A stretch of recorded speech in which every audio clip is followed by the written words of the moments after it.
প্রোডাক্টের দিকে তাকালে মনটা একটু খারাপ হয়। হ্যাঁ, ছাগলের দাম 1.5 লক্ষ টাকা যাচ্ছে। আপনি দেখে শিখবেন না ঠকে শিখবেন সেটা আপনার ব্যাপার। আসসালামু আলাইকুম দর্শক বন্ধু, কি অবস্থা সবার, কেমন আছে? গত 2 দিন একটা প্রোগ্রামে ছিলাম। তো সে প্রোগ্রামটা বাংলাদেশ গট অ্যান্ড ফার্মার্স অ্যাসোসিয়েশনের একটা প্রোগ্রাম ছিল। তো যাই হোক, প্রোগ্রাম থেকেও কিছু জিনিস শিখতে পারছি, আবার অনেকের সাথে দেখা হয়েছে।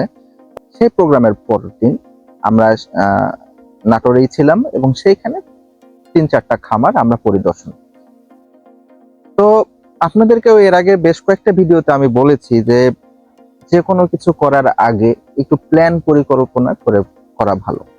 এই কথাটা বলার পেছনে কারণ হচ্ছে, কিছু খামার আমি দেখেছি খুব সুন্দর, তাদের প্ল্যান পরিকল্পনা অনেক ভালো এবং তারা যথেষ্ট প্রফিটেবল কন্ডিশনে আছে। আবার দু একটা খামার দেখেছি যারা অনলাইনে দেখতাম যে তাদের অনেক প্রচার প্রচারণা এবং খুব ভালো, কিন্তু খামারে যে মনটা খারাপ হয়ে গেল। কেন খারাপ হয়ে গেল? যে পরিমাণে ইনভেস্ট করেছে তার তুলনায় কিন্তু তাদের প্রোডাক্টের দিকে তাকালে মনটা একটু খারাপ হয়। হ্যাঁ, তার পেছনে হয়তো বা রিজনস থাকতে পারে, বাট এর মধ্যেই বেশ কিছু অসঙ্গতি ধরা পড়েছে। তো এখন আমি সেটা নিয়ে আপনাদের সাথে 2-4টা কথা বলি। প্রথমত, যে আপনি শুধু ফার্মিং না, শুধু ছাগল গরু এগুলোর কথা বলি নাই, আপনি যদি কোনো বিজনেস শুরু করেন সেখানে আপনার একটা প্রপার গোল থাকতে হবে। সেই গোলে মানে এগিয়ে যেতে হলে আপনার কিছু স্টেপ সেট করতে হবে, মাইল ফলক সেট করতে হবে, যে এখানে যাওয়ার ফার্স্ট স্টেপ হচ্ছে আমার এটা, সেকেন্ড স্টেপ হচ্ছে এটা, তারপরে হয়তোবা আমি আমার অভিষ্ট লক্ষ্যে পৌঁছে যাব। তো সেখানে একটা খামার দেখলাম, তারা প্রথমত একটা বিশেষ জাত, যেটা সবচাইতে হাইপে চলে বাংলাদেশে, মানে প্রবল চাহিদা সেটার। হ্যাঁ, কারণ এটার একটা অন্যরকম মার্কেট আছে। এ তোতাপুরি নিয়ে কাজ করে, যদিও এটা আপনি মাংসের হিসাবে কখনো কিনতে পারবেন না, কিংবা এটা থেকে ওই রকম আপনি অনেক বেশি দুধও পাবেন না, তারপরেও এটার একটা সৌন্দর্যের কারণে এটা একটা চাহিদা আছে। তো সেই খামারি এই তোতাপুরি নিয়ে কাজ করেন এবং বডি ওয়েট হয়তোবা আপনার 40 কেজিও হবে না, এমন একটা ছাগলের দাম 1.5 লক্ষ টাকা যাচ্ছে। মানে তাকে বলা হয়েছে, তবুও সে দিবে না, এরকম একটা কন্ডিশনে আছে। কিসের কথা হচ্ছে, না এটা আমি আমার ফার্মের জন্য রাখবো। তো এটাকে কোনোভাবে আপনি ওই মাংসের হিসাবে কিন্তু প্রাইসিং করতে পারবেন না। তো এটা হয়েছে সৌন্দর্যের জন্য, সেটার অবশ্যই ভ্যালু আছে, সেটার একটা আলাদা মার্কেট আছে, নিশ মার্কেট সেটার আছে অবশ্যই। কিন্তু আমরা যারা একটু প্রোডাক্ট ওরিয়েন্টেড চিন্তা ভাবনা করি, যে আমার এন্ড প্রোডাক্টটা কি হবে, সেই অনুযায়ী যখন আমি চিন্তা করি, আমার কিন্তু শুরুতেই অনেক বড় করে করলে একটা ধরা খাওয়ার চান্স বেশি।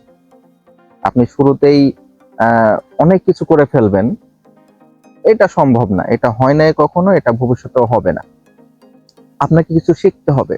এখন এই শেখার পদ্ধতি আছে দুইটা। প্রথমত, আপনার যদি অনেক টাকা থাকে, আপনার নষ্ট করার মতন অনেক টাকা আছে, দেন আপনি কাজে নেমে পড়েন। আপনার এখান থেকে 5 লাখ 10 লাখ টাকা খরচ হইলো কোনো সমস্যা নাই। আপনার তাহলে দেখা যাবে আপনি ওই টাকার উপর দিয়ে অনেক কিছু শিখে যাচ্ছেন। কারণ আপনি ওই একটা ছাগল কিনে আনলেন 50,000 60,000 টাকা দিয়ে, তারপরে সেটা রোগে মারা গেল।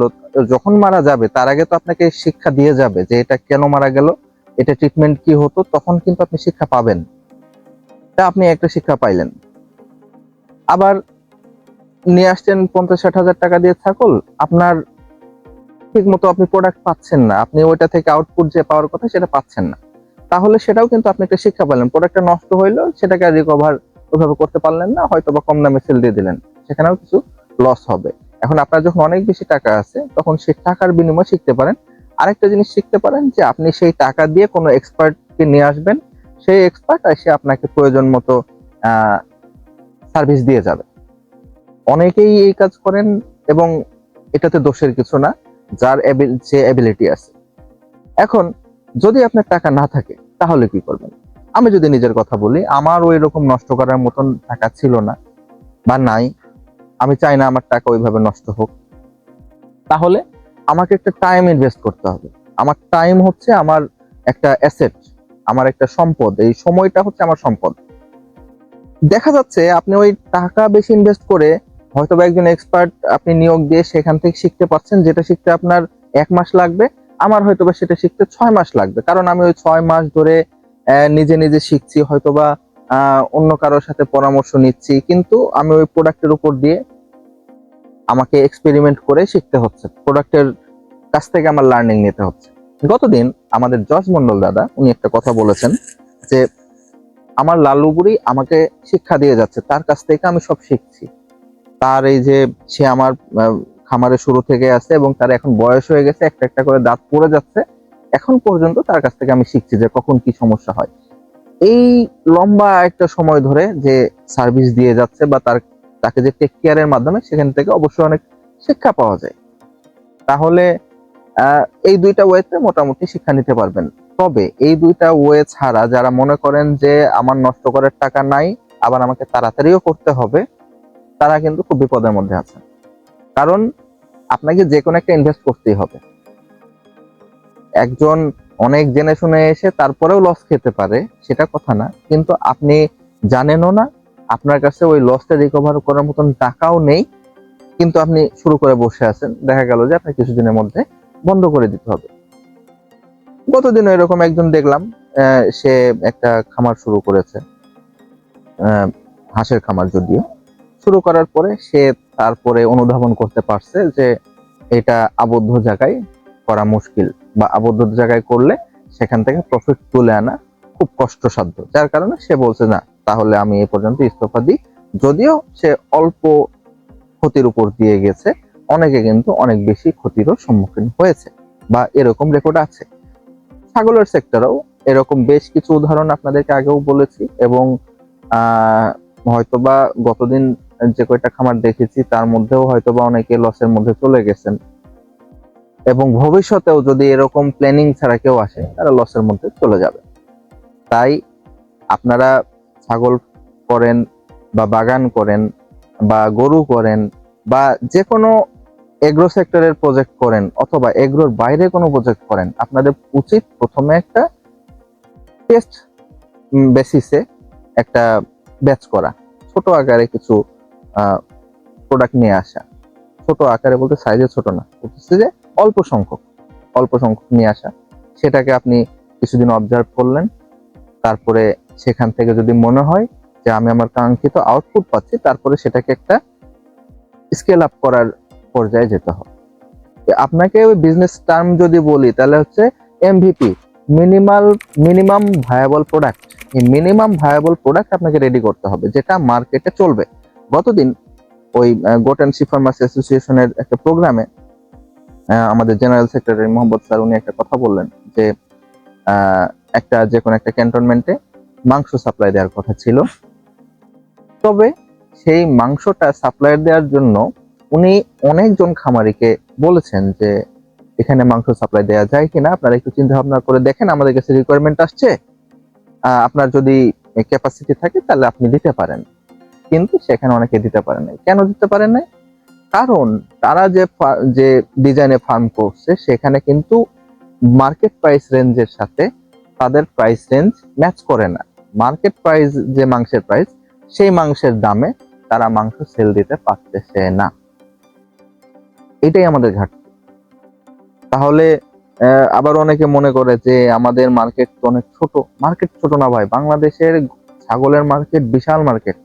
আপনি অনলাইনে কয়টা কেনা বেচা হয় বা কয় টাকার কেনা বেচা হয়, প্রত্যেক জেলায় প্রত্যেক থানায় এক একটা হাটে যে পরিমাণ কেনা বেচা হয়, মানে 1 মাসে যে কেনা বেচা হয়, অনলাইনে গোটা বছরেও হয়তো বা ততটুকু কেনা বেচা হয় না। এটা সম্ভব না। আপনার সেই মার্কেটটা কিন্তু আমরা যারা খামারিরা তারা কিন্তু খুব বেশি ধরতে পারি। হ্যাঁ, অল্প কেউ হয়তো বা বিপদে পড়ে হাটে নিয়ে যায়, যখন দেখে যে বিক্রি হচ্ছে না তখন হাটে নিয়ে যায়, সেটাকে সেভাবে বিক্রি করে। কারণ হচ্ছে আমরা শুরু থেকে ওইটার জন্য প্রিপেয়ার না, শুরু থেকে আমরা ওই রকম চিন্তা করি নাই। আমাদের প্রোডাক্টই হচ্ছে বাচ্চা, আমরা বেশিরভাগই বাচ্চাকে টার্গেট করে আমাদের ডিজাইনটা করি, যে আমি এই বাচ্চাটা বিক্রি করব 50,000, 60,000, 30,000 এই দামে, কিন্তু মাংস করতে গেলে তখন ওটার দাম 10,000ও হয় না। আপনি ওই রকম যদি মাংস দিতে চান, আপনি 10,000 টাকাও বিক্রি করতে পারবেন না এক বছর পেলে। আপনার প্রোডাক্টের এরকম মানে সাইজ, কিন্তু আপনি তখন ওই বাচ্চার কিছু ক্রাইটেরিয়ার কারণে মনে করেন যে সেটার দাম 60,000 70,000 আপনি টার্গেট করে বসে আছেন এবং সেটার পিছনে সেরকমই খরচ করতেছেন। দিন শেষে যখন ওই দামে বিক্রি হয় না, তখন হয়ে যায় যে লোকজন আমার কাছ থেকে প্রোডাক্ট নিচ্ছে না, লোকজন অমুক জায়গা থেকে প্রোডাক্ট নিচ্ছে, অমুক জায়গা থেকে প্রোডাক্ট নিচ্ছে। আসলে সবকিছুর জন্য নিজের প্রপার একটা প্ল্যানিং এর দরকার, যেটার উপরে আমি সবসময় কথা বলি। আমার কথার যে কোনো ভাবে ঘোরায় পেঁচায় ওই জায়গাতে যে পৌঁছায় যে একটা প্রপার প্ল্যানিং দরকার। কারণ আমার এই ছোট্ট অভিজ্ঞতা থেকে, আমার খুব বেশি দিন ধরে আমি এখানে সরাসরি যুক্ত হই নাই, আমি মোটামুটি 2 বছর হলো এটার সাথে সরাসরি যুক্ত হয়েছি। আর যদি বলেন যে এই সেক্টরে কতদিন মেলামেশা, তাহলে আমি বলবো সে 2019 থেকে, তার মানে 4-5 বছর হচ্ছে আর কি। এই 4 বা 5 বছর ধরে আমার তাদের সাথে মেলামেশা। তো সেইখানে আমি দেখেছি, মানে গত প্রোগ্রামে গেলাম, সেখানে খুব অল্প সংখ্যক পরিচিত মুখ ছিল। আমি 2019-এ প্রথম যে প্রোগ্রামে যাই, সেইখানে যাদেরকে দেখেছিলাম ম্যাক্সিমামই কিন্তু গত প্রোগ্রামে উপস্থিত ছিলেন না। হয়তোবা অনেকে খামার বন্ধ করে দিয়েছেন, হয়তোবা তার পার্সোনাল কারণে আসতে পারেন নাই। তবে খামার বন্ধ করে দিয়েছেন এই সংখ্যাটাও কিন্তু নেহায়েত কম না। এই জন্য আমাদেরকে টিকে থাকতে হলে আমরা যদি প্রপার একটা প্ল্যানিং করে না আসতে পারি, আমি যদি না জানি আমি কি চাই এবং আমি সেটাতে যেতে পারবো কিনা, আমি শুধু অন্যের দেখা দেখি চিন্তা করি, তাহলে কিন্তু কখনোই সম্ভব। আপনার নিজেকে আপনার নিজের মডেল সাজাতে হবে। গতদিন এক ফার্মে যে দেখলাম, সে ছাগলকে রসুনের খোসা খাওয়াচ্ছে, তার কাছে অ্যাভেলেবল, সে মনে করতেছে এটা দিয়ে আমি খাওয়ানো যায়, সেটা সাইড এফেক্ট কিছু আছে। যাই হোক, সেটা নিয়ে কথা না বলি। তবে সে তখন জর্জ মন্ডলদা বললেন যে আমি আমার এলাকায় যেটা সহজলভ্য পাই সেটা ছাগলের জন্য সুইটেবল কিনা এটা চিন্তা করি, তারপর আমি সেটা ছাগলকে খাওয়াই। কিন্তু তোকে চিন্তা করতে হবে তোর এলাকায় কোন জিনিসটা সহজলভ্য এবং সেটা ছাগলের জন্য সুইটেবল কিনা, তাহলে তুই সেটা খাওয়াইতে পারিস। যার কারণে আপনি এমন একটা এলাকার খামারির সাথে কথা বললেন যার ওইখানে প্রচুর কাঁঠাল পাতা আছে, কাঁঠাল পাতার কোনো অভাব নাই, কিন্তু আপনি থাকেন শহরে, আপনাকে কাঁঠাল পাতা 10 টাকার আটি দেয় একটুকু, যেটা ছাগলের এক বেলাও যায় না। তাহলে আপনার প্রত্যেক দিনে একটা ছাগলের পেছনে 50 টাকার পাতা খাওয়াইতে হয়। আপনি এখন একটা ছাগলকে 50 টাকার পাতা যদি পার ডে খাওয়ান, সেটা কি আপনি মাংসের দামে ছেড়ে দিতে পারবেন? কখনো পারবেন না। আপনাকে তখন করতে হবে কি, আমার বাচ্চা বিক্রি করতে হবে বেশি দামে, তবে এটা থেকে আমি লাভ পাবো। তো এই টার্গেট তো সবসময় ফিল আপ নাও হতে পারে, কারণ আপনি মার্কেট ওই রকম পান নাই, বা আপনার ওই রকম একটা ফেস ভ্যালু নাই, আপনার ওই রকম ব্র্যান্ড ভ্যালু নাই, স্বাভাবিক। তাহলে দেখা যাবে যে আপনি লসের খাতায় উঠে গেছেন। তো যাই হোক, সব থেকে বড় কথা আপনাদেরকে আমি একটা রিকোয়েস্ট করি, সেটা হচ্ছে আপনাদের আশেপাশে, আপনাদের নিজের জেলায় বা আশেপাশের থানায়, দরকার হলে পাশের জেলায় পাশের থানায় 2-1টা খামার পরিদর্শন করেন। খামার পরিদর্শন করবেন, বোঝার চেষ্টা করবেন, এবং সবচেয়ে ভালো হয় যদি অভিজ্ঞ কোনো খামারের সাথে কোনো খামারে যান, তাহলে সেই খামারের যদি 2-1টা ত্রুটি বিচ্যুতি থাকে, সেটাও কিন্তু আপনার ওই খামারের মাধ্যমে চোখে পড়বে এবং আপনার নিজের একটা শিক্ষা অর্জন হবে। দেখেও শেখা যায়, আবার নিজের ঠকেও শেখা যায়। আপনি দেখে শিখবেন না ঠকে শিখবেন, সেটা আপনার ব্যাপার। তো যাই হোক, সবাই ভালো থাকবেন, দেখা হবে সামনে কোনো ভিডিওতে। আল্লাহ হাফেজ।